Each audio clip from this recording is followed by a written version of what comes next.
Good morning. You're listening to WAAT 750 AM on your radio dial. This is Children Come First with Dr. Daria Brzezinski. We're here every Tuesday from 10 to 11 a.m. talking to you about issues relating to children, preventative health, education, all kinds of issues that deal with children. This morning we'll be talking with Patrick Faringa. Patrick is president of Holt Associates. That's the John Holt Associates Incorporated. He's publisher of the magazine Growing Without Schooling and John Holt's bookstore. He's an international lecturer. He's been to Italy and England, author of issues regarding homeschooling, and he's done many television and radio appearances, among them NBC Today Show. Good morning, Patrick. How are you? Good morning, Daria. You're out there in Connecticut? No, Cambridge, Massachusetts. Cambridge, that's right. How's everything out there this morning? Hot and sticky.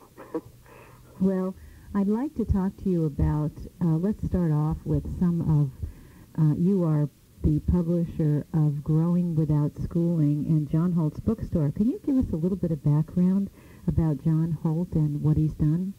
Sure. John Holt was a fifth grade private school teacher in the late 50s and early 60s. And after about a decade of teaching in private school, he and a fellow teacher named Bill Hull were talking in the faculty lounge about a question that probably teachers have talked about from time immemorial, namely, I teach, but they don't learn.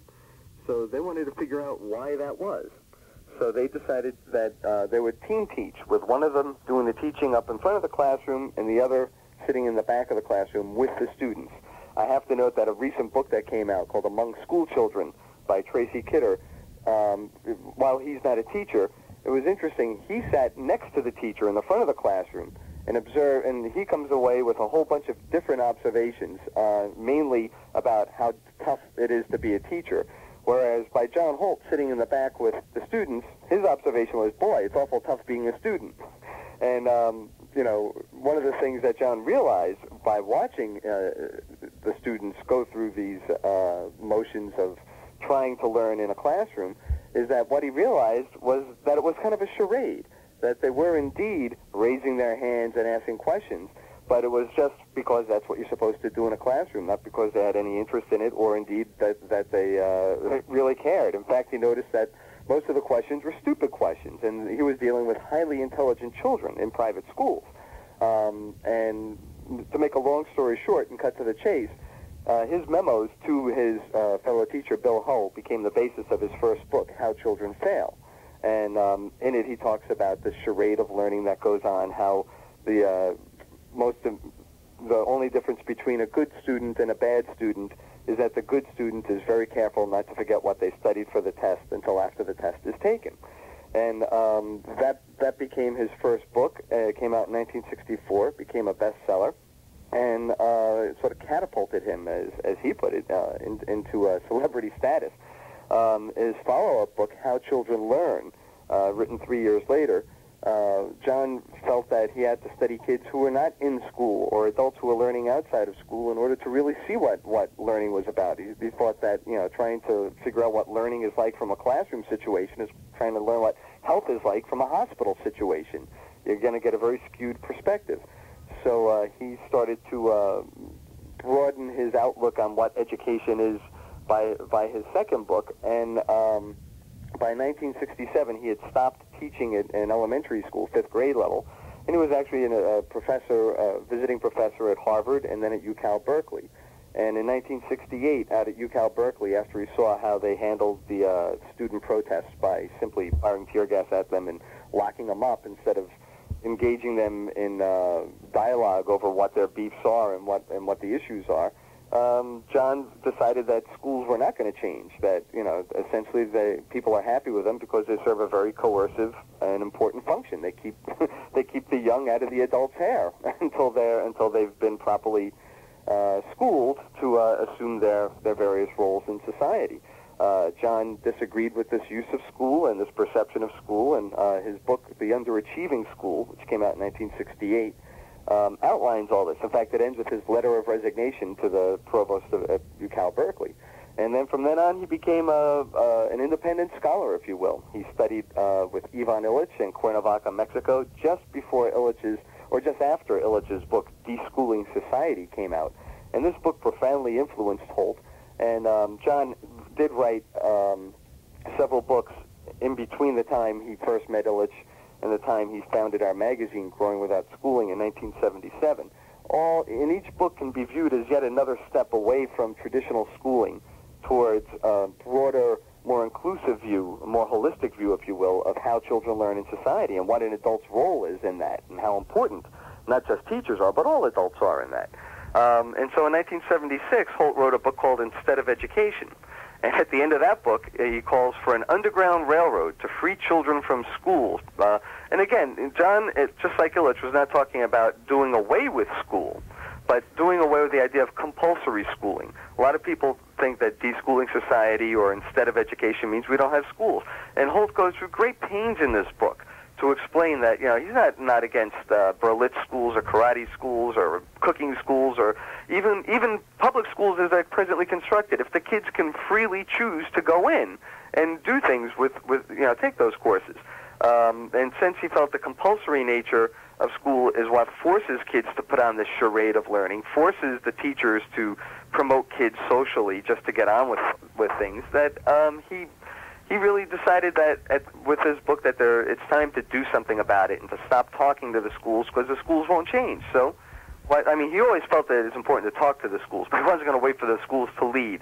So he acted as a leader. He called for people to take their kids out of school using an underground railroad. And several parents wrote to him after reading this book saying, "Oh, you don't need an underground railroad, John. You can legally teach your children at home yourself." John had never heard of this idea before, although he had heard of it. We have several books here that indicate that people have been thinking about homeschooling prior to 1977 when John founded Growing Without Schooling. And John had collected articles, like from the New York Times in 1971 about a family that homeschooled their kids in Midtown Manhattan, and so on. But no one had actually organized it. No one had actually said, I'm going to write exclusively on this topic, and I'm going to promote this and help people do it. And so when John learned that people were doing it, he started Growing Without Schooling magazine in August 1977 to sort of act as a lightning rod, as a networking post for anyone who's interested in learning outside of school. And so our magazine was born then. We're the oldest homeschooling publication probably in the world. And by 1981, there had already been reactions to GWS. Magazines like The Teaching Home came out, which advocate a much more school-at-home approach, and that's fine. That's the beauty of the movement. There's plenty of room on the boat for all sorts of approaches, and all sorts of reasons for why people want to homeschool, and homeschooling has grown since then. Didn't he have another book after that, Teach Your Own? John wrote Teach Your Own. That's right, in 1981. That was when I came on board here at Holt Associates. It was just the month that got published. And that's the first book by a major publisher to actually say, now Dr. Raymond Moore has done some very important work on early childhood development, particularly regarding reading. And he had written books like Better Late Than Early, which advocate delayed entrance to school. But John, as far as I could tell, is the first person to actually, although there's certainly a long history of people like Illich and Paul Goodman, and I could even go back to the turn of the century where people were talking about homeschooling. But John really, I guess you could say, is the first person. Dell Publishing published it as a major publisher. It was sold in a couple of other languages, Japanese and so on, to actually say, here's a whole book about not delaying entrance to school, not complementing school, not doing extracurricular. This is in lieu of going to school. And Teach Your Own came out and created quite a stir at its time. He wound up on all the talk shows, Donahue and so on, that were popular back then. I doubt any listeners remember Donahue now, but it was quite a big show back in 1981, and John was on that twice, and it caused quite a furor both times. Now, Patrick, you talked about non-compulsory classes. Did Summerhill have any effect on John Holt? Did he know about Summerhill schools? That's a question that's been asked a lot, and we have John's own answer. No, Summerhill did not affect John because he was not aware of it. He arrived at all his ideas purely from his own observations in his own classrooms. And John is the first one to point out that he did not study education in school, and he did not, therefore, feel it was necessary to do that in order to be a good teacher. Because here he was being given accolades and awards for being an innovative teacher, even though he never studied it, and basically said it was just because I paid attention to the kids. If something didn't work, I tried something else. And this is very similar to the method that most award-winning teachers use. Thinking here of like John Gatto or Jaime Escalante or Marva Collins, people who are bound by the state curriculum that says, on Tuesday you got to be on page 76 of the math book, but instead try to look what really will work for these kids. And that's why John was able to embrace homeschooling so easily. He saw that the education emperor has no clothes in this matter. That children learn whether you teach them or not. Now you could help or hinder that learning, certainly.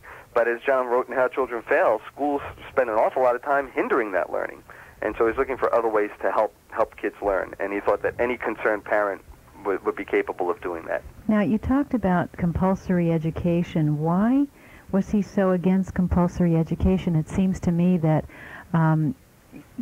the proponents of compulsory education are going to come to stonewall with people who decide that if we don't have compulsory education, we'll have kids out on the streets doing violence. Well, we have kids in schools doing violence right now. It's very unclear that there's any direct correlation. But it's funny.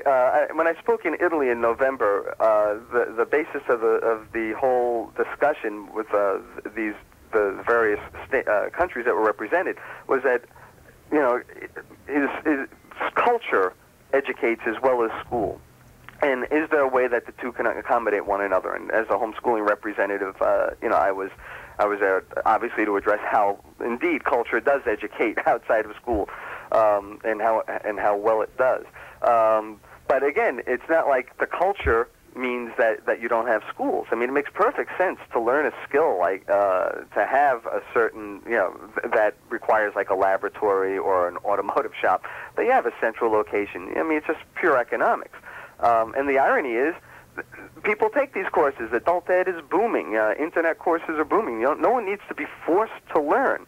But when I was in Italy, it kept coming up where they said, no, children must be forced to learn. And even though they understood all the moral reasons why, coercion is wrong, it was the meeting ended with the organizers saying compulsory education is a necessary evil. And I obviously dissent from that. I don't think that there is such a thing as a necessary evil. I think that, that's a very relativistic sort of comment, first of all. And secondly, when it comes to education, there's so much evidence that that's not true. And again, John Holt based it on his observations, as many other teachers, such as James Herndon in the 60s or George Dennison in his wonderful book, The Lives of Children, indicates. Just because you pass the test or earn a degree doesn't mean you've learned anything. So just because you're sitting there in school does not mean that you're learning. We've confused schooling with education. We think that schooling's the same as education, and they're not. And now in recent years, with all these higher standards, that get tough, where they're saying, well, people in a way, they're acknowledging this. They're acknowledging that, just having seat time is not good enough. It does not prove learning. But then rather than thinking creatively of how do we help kids learn, the answer is, so therefore we're going to force them to spend even more time in those seats until they can prove to us that they've learned these things. And now we have all these exit exams where kids can't graduate unless they pass, incredible exams at 4th and 8th and 12th grades. And it's just crazy because we all know. I mean, I'll be the first to speak from my own experience. I was a good student. I enjoyed school. I had no problem. But I can't remember 9/10 of what I studied in there. And I couldn't probably remember, like, the day after I took the test. So, the charade continues. And for Holt, he identified it in shorthand by saying it's the compulsory nature. But to expand on that, it's because you only remember those things that are closest and most important to you in your daily life and its operation. And so, therefore, using the interests and the motivation, the intrinsic motivations of the learners, is far more valuable. And you look at children; they're born learning. In fact, there's an awful lot of evidence that children learn in utero, that they learn to recognize the mother's voice and the father's voice and so on, and to kick when a certain touch is applied. So, this idea that we must force learning is contrary to everything we know about brain research and human development, but it But you talk to most teachers and they say, well, gee, that's true. The kids start off as motivated learners, but they come here and it's like they lose their ability to learn. So therefore, we have to teach them how to learn. And they sort of miss the point that there's a certain context, there's a place where these kids are, and a method that's being used, and it's not working on them. Yes, I hear what you're saying. We're going to take a little bit of a spot here. We're on WAAT 750 AM on your radio dial. This is Children Come First with Dr. Daria Brzezinski, and we are here this week with Patrick Faringa, president of the John Holt Associates and publisher of Growing Without Schooling magazine, and director of John Holt's bookstore catalog, where there are many books available on many issues regarding homeschooling. Let's get back to something you said a little bit earlier, and that is the difference between education and schooling. What is the difference between education and schooling? You really never told us. Well, the difference is schooling is going to a place to learn a specific skill or set of skills. You might go to a beautician school or a plumbing school, so on. Education is something that you get that you yourself develop. Everybody, regardless of the fact that we all, let's say you and I, Daria, both went to the same college. You and I are going to have completely different experiences, educational experiences, even though we went to the same college. So in a sense, you could say we had identical schooling, but our education is different. I may have been interested in certain books that the teacher assigned that you didn't, or I found a whole bunch of books the teacher never assigned that spurred me into a whole other area. And so education is, as I define it, is that which you will get for yourself. However, I'm definitely in the minority view, because most people view education as in a way that I would not want it, and that I don't define it this way, and I don't want my kids to think of it this way.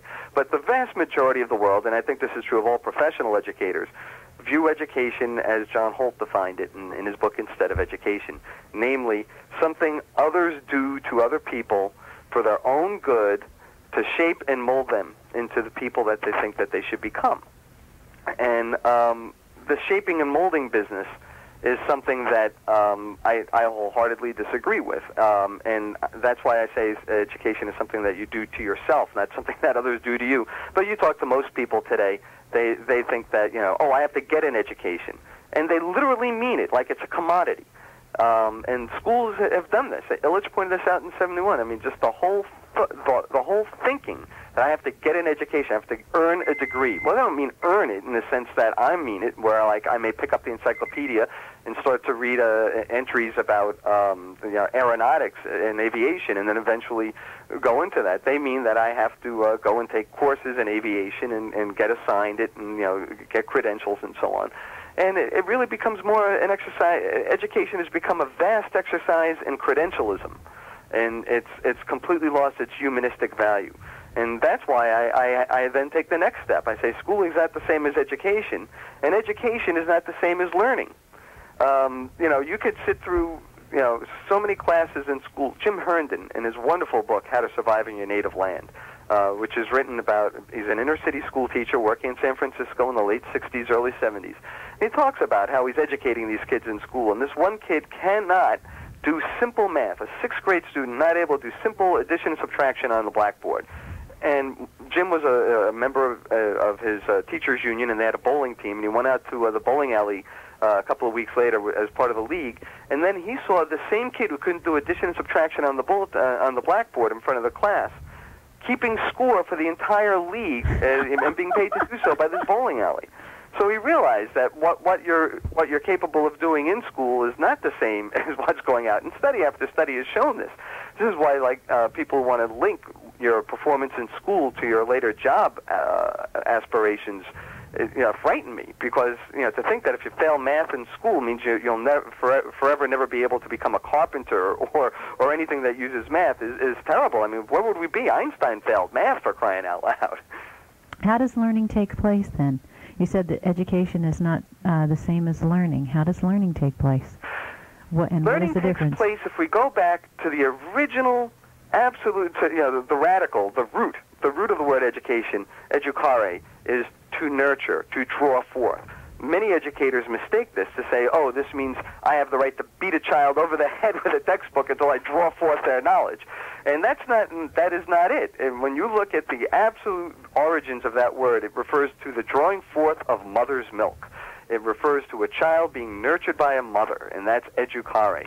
And that in the early iconography of the Catholic Church, you can see males, abbots of monasteries, portrayed in statuary and various stained glass as having woman's breast, as giving the milk of knowledge, the milk of kindness, and so on. I have never heard any of this. That, to me, is where learning begins, and where all good learning flows from, starting off, ironically, with love. It does become a fuzzy, warm issue, but, you know, that's what happens when a baby's born.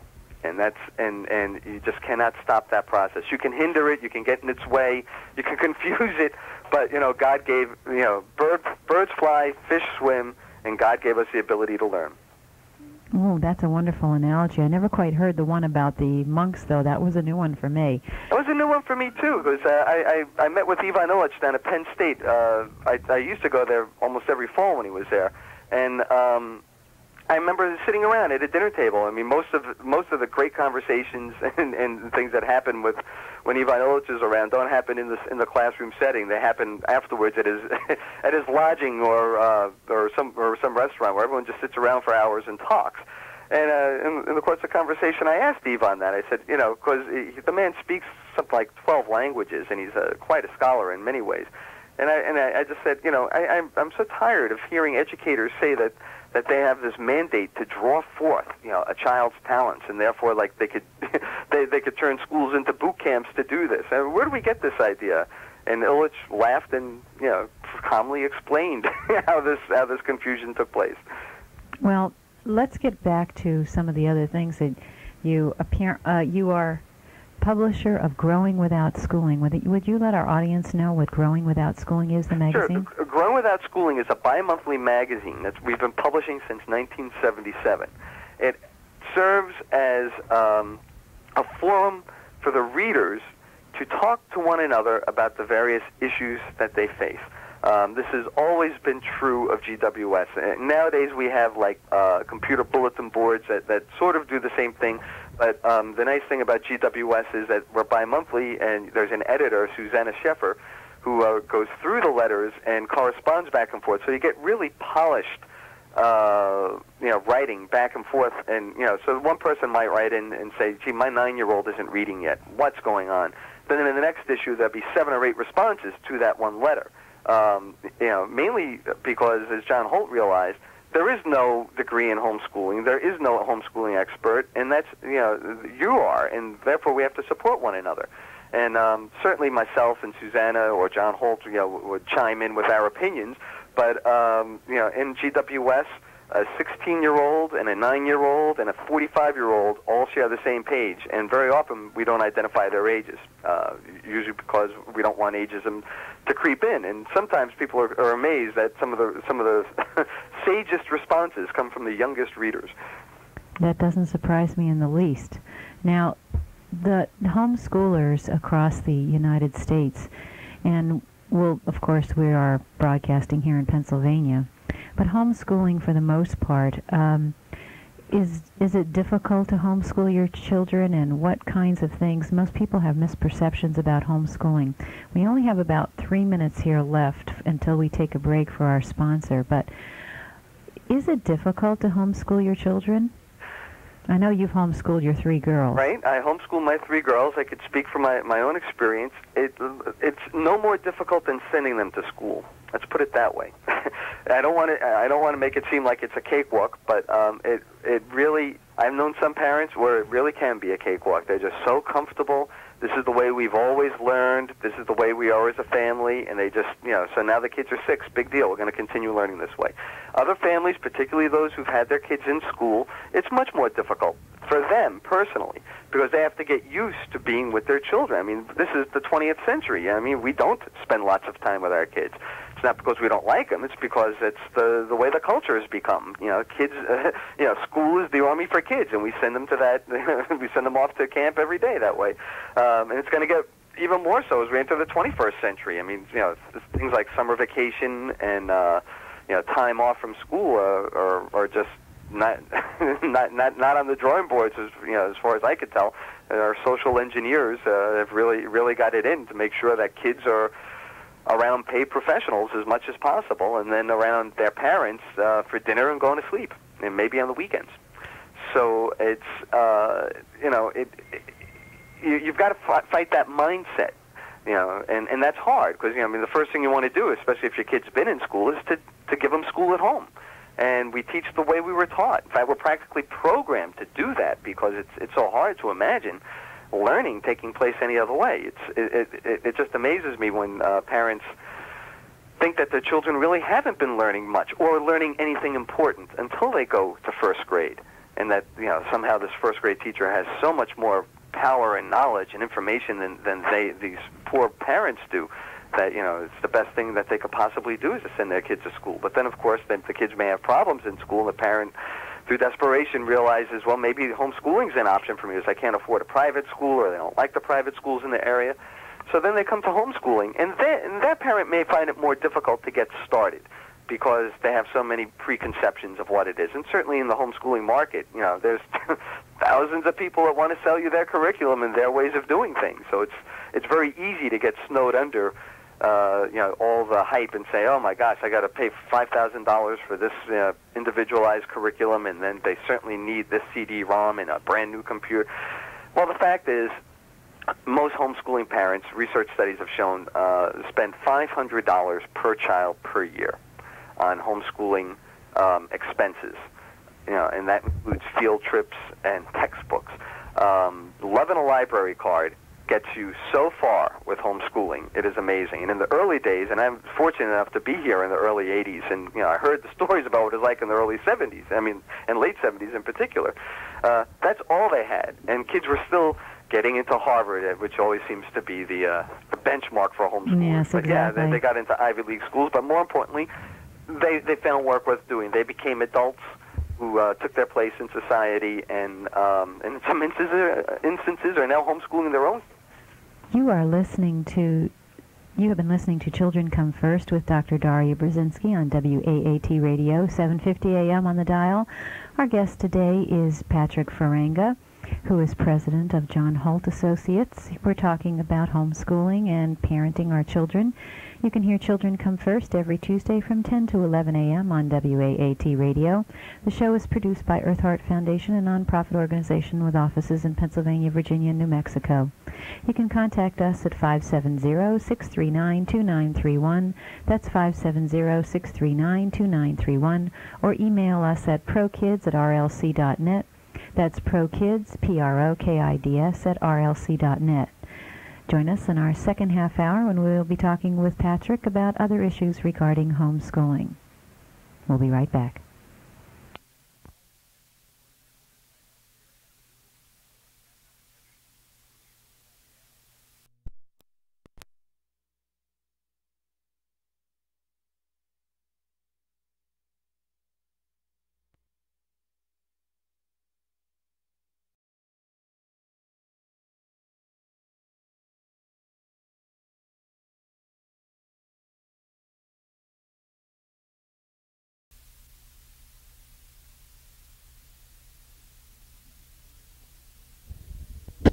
This is WAAT 750 on your radio dial with Children Come First and Dr. Daria Brzezinski. We're here every Tuesday from 10 to 11 a.m.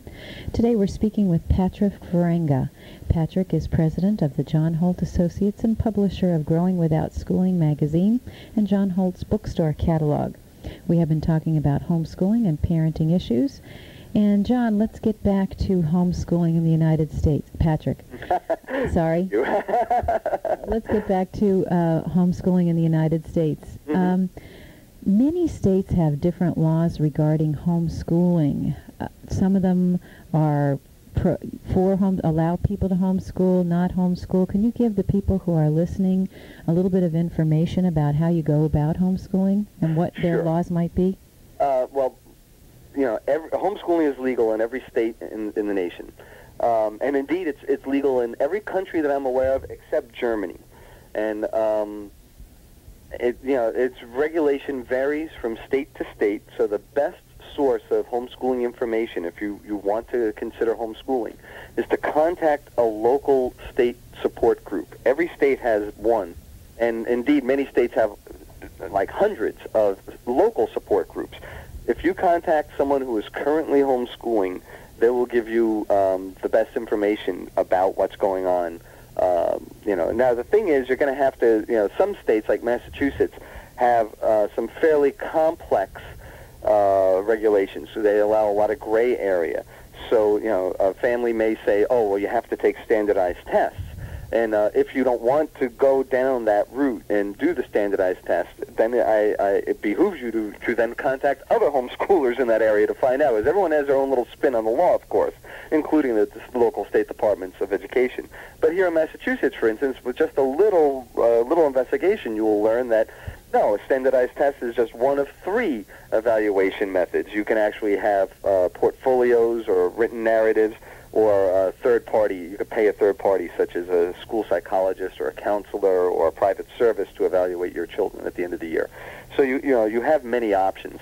So even though I'm saying that that state group or local group is your best source of information, be aware that they're not the only ones, and sometimes some groups have a very religious or very strict constitutional understanding of the law, and if that works for you, great. But if not, then poke around a little more, and you'll start to see that there are other people homeschooling doing it differently.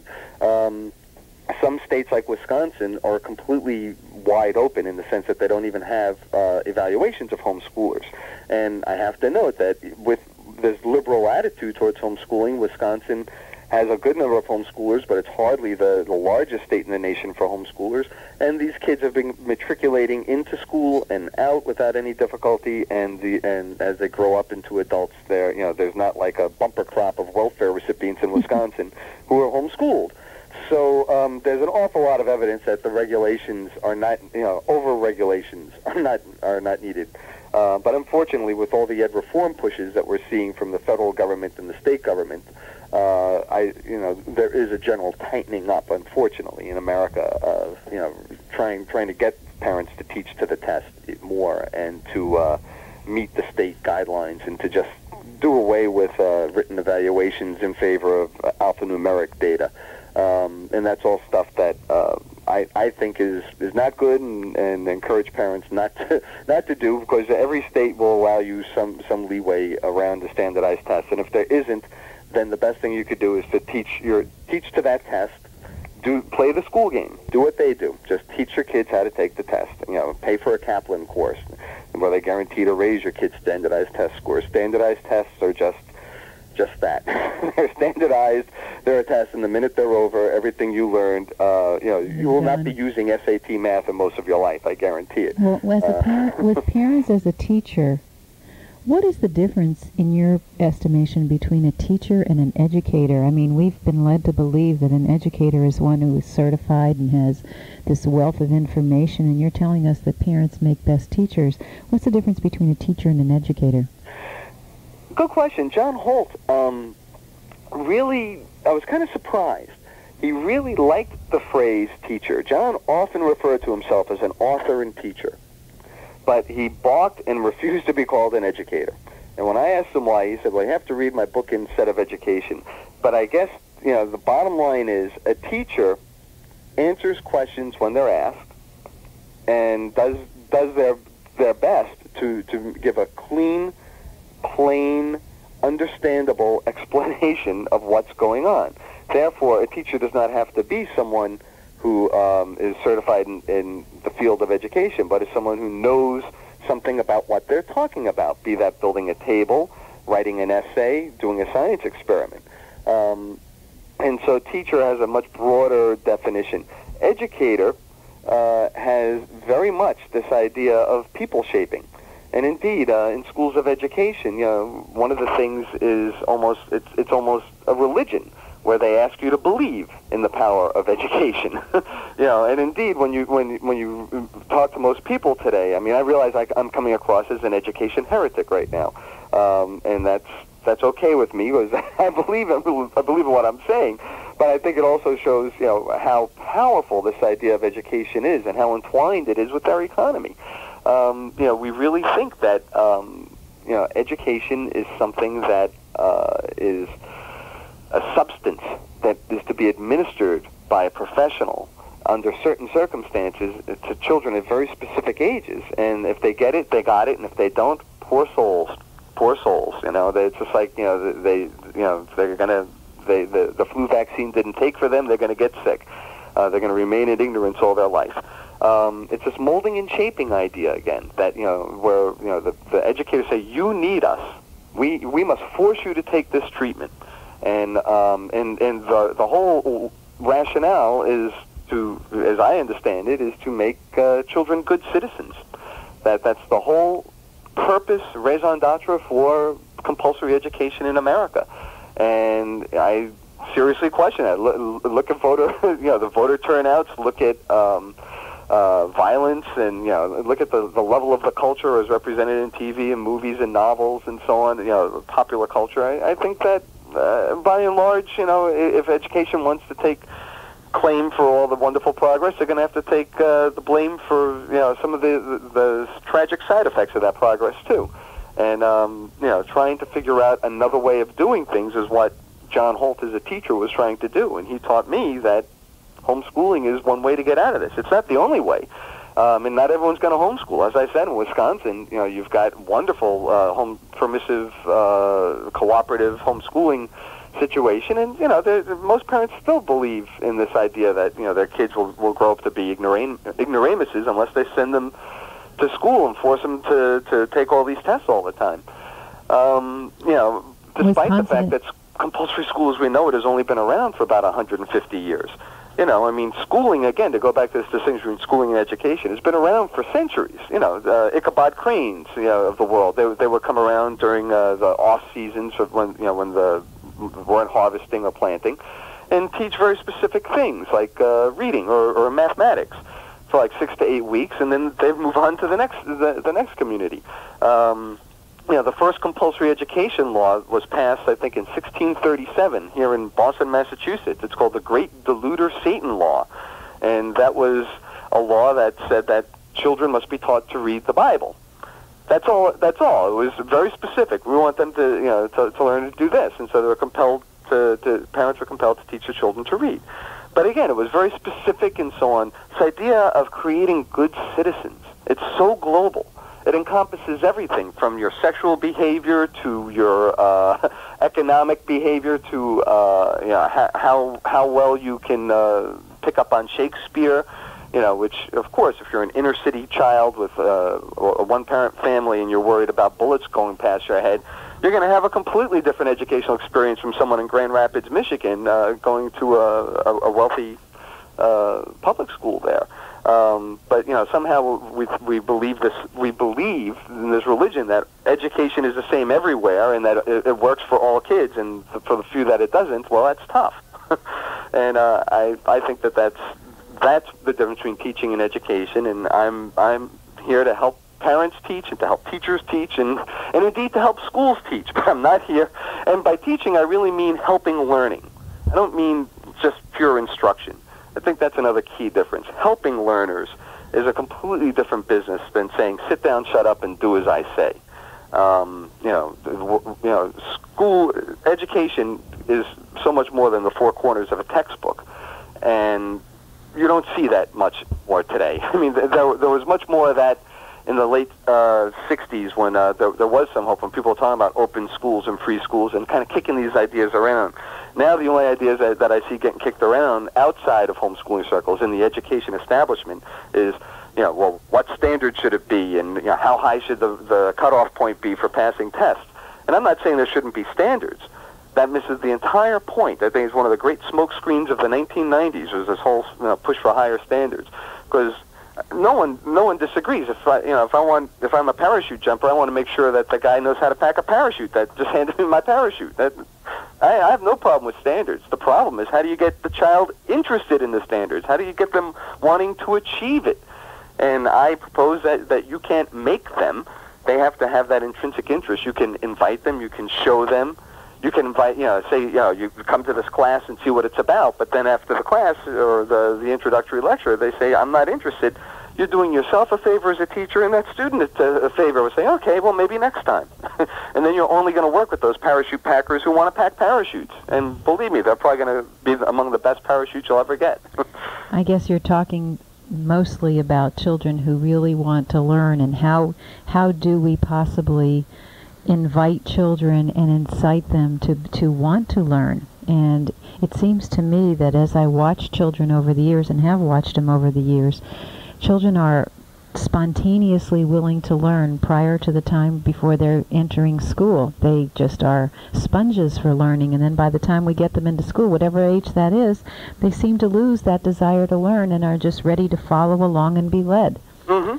That's right. And one of the things, it took me a while to really understand that. Many years ago, I wrote an article from Mothering Magazine, and I ended it, or started, I forget now, with a quote by William Butler Yeats. And the quote is this: "Education is not the filling of a bucket, but the lighting of a fire." And I was quite pleased with that. I thought that was great. And then several years went by, and a friend of mine, Aaron Falbell, took me aside one time and said, I like your article, but I'm not sure I like that quote. And I said, why? He says, well, it seems to indicate that children need to have a fire lit for them. He says, all kids are born with that fire burning already. Our job is to make sure it doesn't get put out. And the more I think about that, the more I think Aaron is right. That, it's not that children don't have interest. It's just that they may not, that any individual child may not be interested in what we are interested in, or we expect them to be interested in at this point in time. And, under the rubric of discipline, we say, well, we're going to teach them that, they have to learn this now. And that creates, this is that necessary evil thing again. That creates all sorts of different motives and reasons for pretending to do the work, or just going through the motions, or doing the work but not really understanding. I mean, that's the other thing. I mean, I could speak from my personal experience. I passed math, but it was always a confusing jumble of mishmash to me. And, I know that I speak for many other parents who went through math in the elementary years, too, and high school, that, it isn't well taught. So even if I had the interest, and even if I agreed, all right, to please my parents, I will sit through this, to gain some sort of discipline, I'll sit through this. But if there's still like these disconnected, fragmented facts and information, as most math education was, I see signs that it's improving, but even then it's pretty dismal. It's still improving only in the sense of test scores, not true understanding. Let me take a little break here and pause and tell our audience you are listening to WAAT 750 AM on your radio dial. This is Children Come First with Dr. Daria Brzezinski, and we're visiting today with Patrick Faringa, who is president of John Holt Associates and publisher of the magazine Growing Without Schooling and John Holt's bookstore catalog. Patrick, I neglected to have people find out what your phone number is, your website. Can you give us that information? Certainly. They can call us Monday through Friday at 617-864-3100, or they can reach us on the web at holtgws.com. All right. Again, that's 617-864-3100, or at Holt, HOLTGWS, or growingwithoutschooling.com. And if you'd like to have any other information about any of the other speakers that we have on our program, or any of the other guests, you may reach us at 570-639-2931. That's 570-639-2931.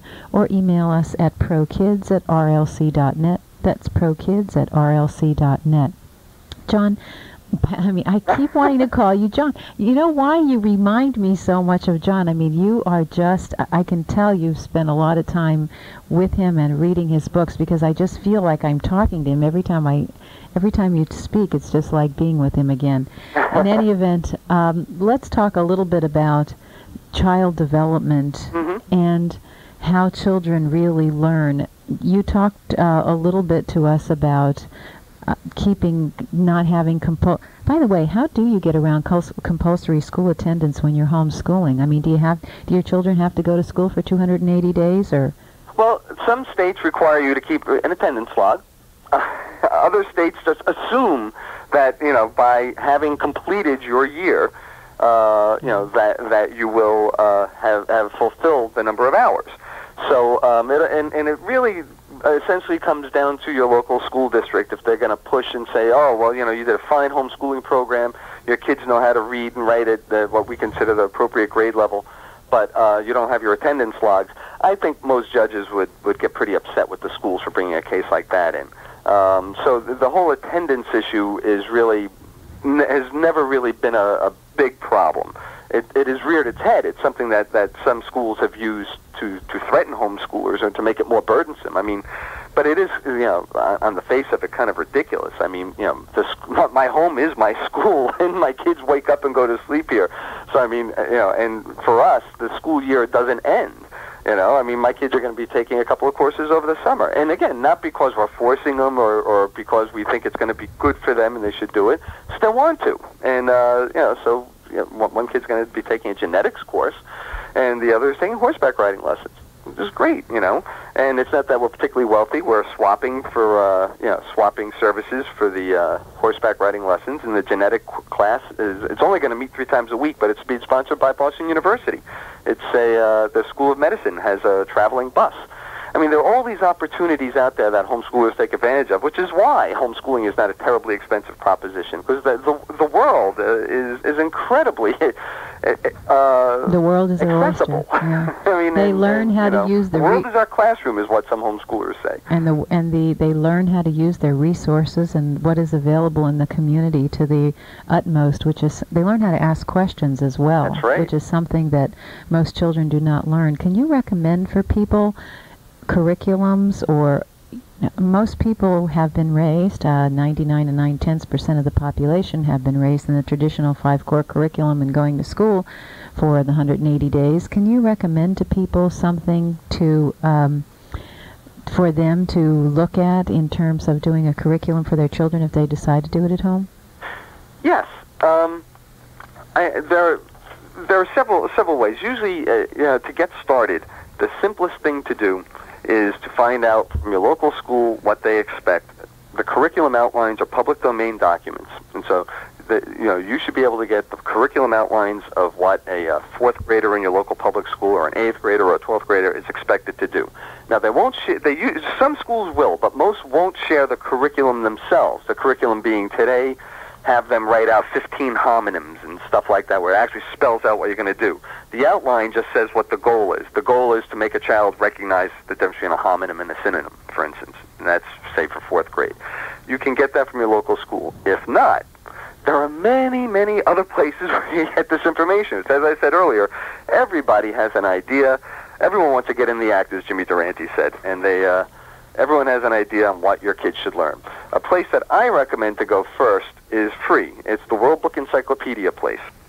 And if you hang on a second, I'm looking through a document here where I have their 800 number. You could just call them up. Here it is.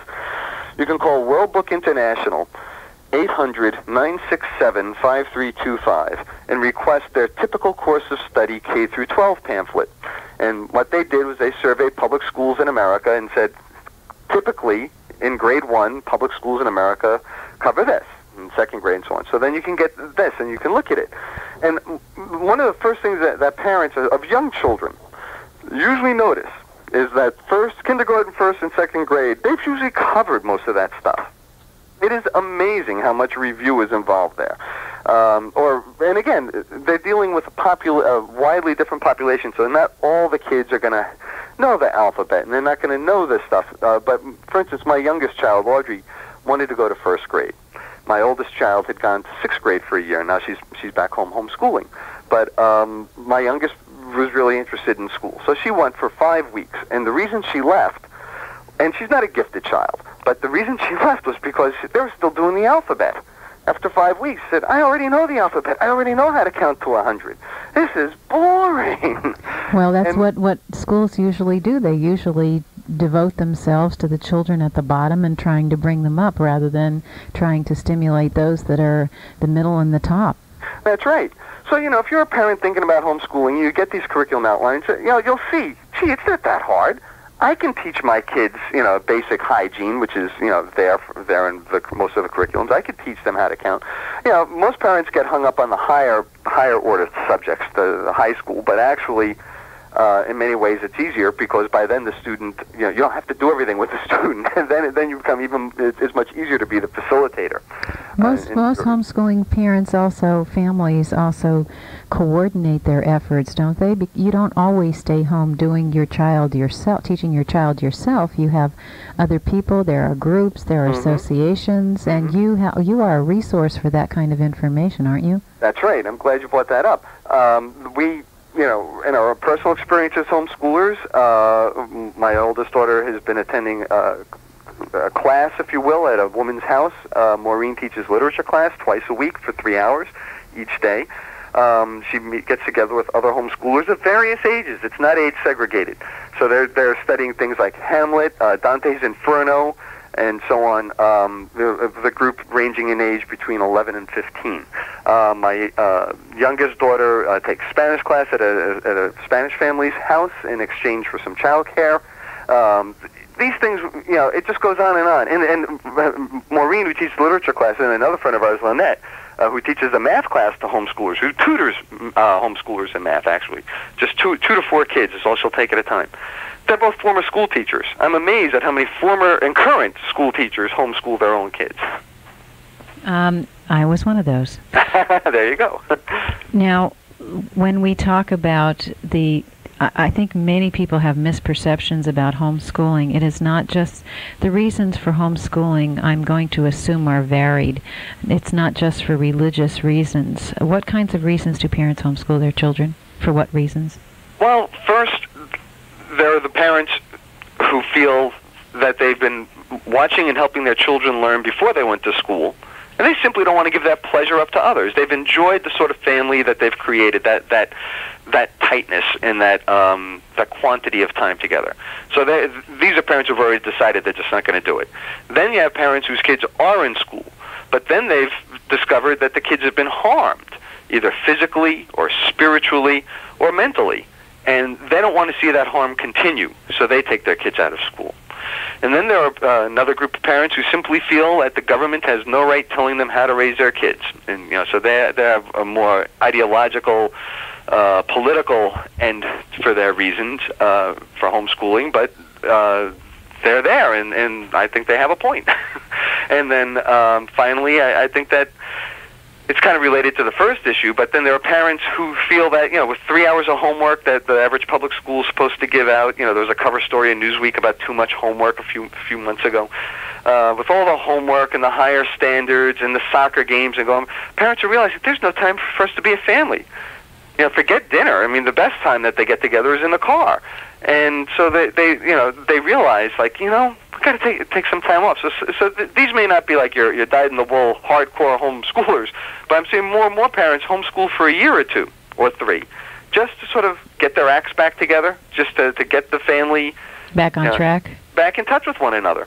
Now, in our last few minutes here that we have about 4 minutes to go, is there anything you'd like to say to sum up the principles of the John Holt Association and some of the things that you have learned to the listeners we have out there today? Gee, I don't know if I could sum it up in 4 minutes, Daria, but try. Okay, I'll give it a shot. I think that children are good at learning. That if you start off from that premise, I'm not making a moral statement that children are naturally good. That I'll leave for each individual family to decide. I trust everyone to make their own decisions. But I think, from my point of view, children are good at learning. And that if we start from that premise, that children want to learn, they want to do what we are doing, they want to help us if they can, they want to be they want to grow into our lives, that is the basis for all learning. That if we can invite our children into our lives and share them with them as much as possible, and others, not just ourselves. I mean, homeschooling is the misnomer. So little of homeschooling takes place in the home, and so little of it resembles schooling. And that, I hope, is, if your listeners can take anything from this conversation, would be that point, that if they are going to homeschool, start off where you're comfortable, which is probably going to be school at home, but don't be limited to that. Realize that just as your kids learn to walk and talk, socialize, recognize colors, reason, play games, do all sorts of things, they did that on their own, it's true, but they also did it in an environment that you helped create and that you are part of.